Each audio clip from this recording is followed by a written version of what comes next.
In verse 1, it says, now when Ezra prayed, it says, and when he had confessed, it says, weeping and casting himself down before the house of God, as they assembled unto him out of Israel a very great congregation of men and women and children, for the people wept sore.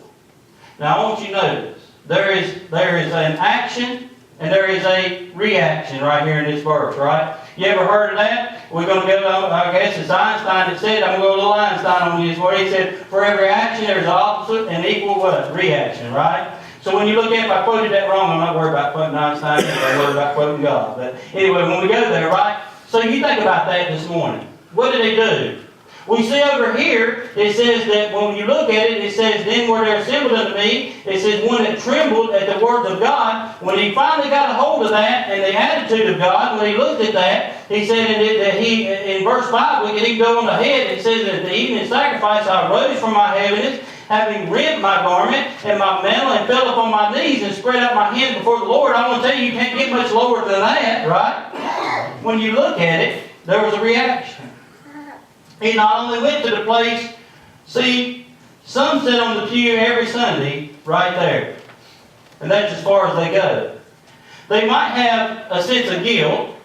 In other words, there might be a few things that they've done during the week that they feel sorry for, right? Some of them, I don't even know. It says, it used the word a while ago that they blush, Johnny. I don't even know if they got blush anymore. Man, you see, hey, okay, I'm going to be nice here. I'm trying to find a way. Okay, maybe the Lord wants me to move on. If you have to think about it that much, maybe it ain't be said. And I'll keep my mouth shut when it ain't. But I want to tell you, I wondered if this world even knows what it means to blush anymore. I can remember my grandmother telling the story. You ever remember them Singer sewing machines, Daryl? You remember them where you had to use to pump them with your feet? My grandma, I can still remember her in there on that machine, and she was pumping away. Well, I remember this old story she told. You know, my grandpa, my Uncle Charles told the story to me too. And my grandma always liked the way she told it, because I like it when she'd explain the way the guy was looking through the window. But anyway, she was in there pumping away on that sewing machine one day. My grandpa got a call. And he said, I'll take care of it. I'm going to handle that right now. And he hung up the phone. Uncle Charles said, Pop, what was it? Who was that? He said, don't you worry about it. He went in there and he come out of his room, had the shotgun in his hand. He said he was loading it up, and when Charles said, who you going to shoot? What you doing? You know. Hey, and Pop said, don't worry about it. I got it. He said he kicked open the door of my grandma's room and said she was in there pumping away on the old Singer sewing machine. And she said, what did he see? She said, about the time Pop kicked open the door, he said there was a guy standing at the window. Said his eyes was about that big around. Said, my grandma tells that story. I always like the way she told it. She said, oh, his eyes was about that big around. And she said, and I had my dress pulled all the way up over my knees. Now to them, that was a big thing back then. Boy, you showing your knees, boy. Hey, that's why I'm talking about blushing, huh? See, we got a long way from that, you know. You seeing a lot more men, hey, you know what I mean? Let's all pray right here. Because you seeing a lot more than just some, a lot more than some knees today. Hey, man, you seeing everything you want to see, and it's all out there. The devil has it ready. You better watch out. But anyway, she was pumping away at that sewing machine. She says his eyes was glued to the window. They said, all I seen was them big old eyes. And Pop, they said, as soon as they seen Pop with the shotgun, he takes off running out across the backyard. Said about that time he kicks open the back door. Said he draws a bead on him and pow! He said, Mom Charles said, I will never forget that sound. He said, all I remember hearing was, oh, Lord!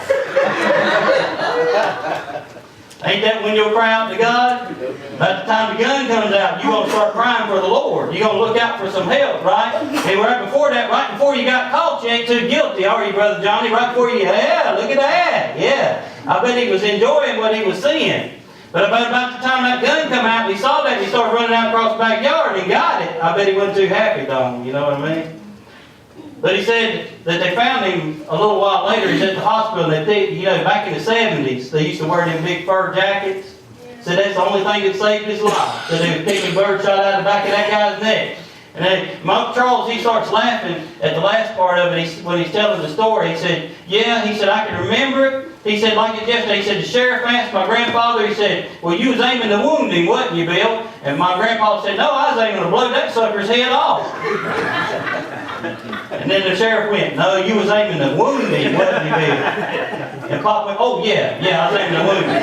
It's kind of funny. He said he was aiming for his leg and hit him right square in the back of the neck. Yeah, he was aiming exactly where he was trying to blow his head off. But I want to tell you, think about it. For that man, a lot of times we'll just laugh, and I laughed at the story thinking about my grandpa. If you knew my grandpa, you'd really laugh, because that's the kind of person he was. I like it. He was a strong person. A man that stood for that moral conviction, you know what I mean? We forgot about a lot of that in the days that we're in, but, I often, as I was sitting there, sometimes when I tell that story, I wonder about the man, too, that was at the window. You ever thought about that? Man, we've all been there, ain't we? Yeah, he probably got right. If he didn't get right, probably I would be thinking about getting right.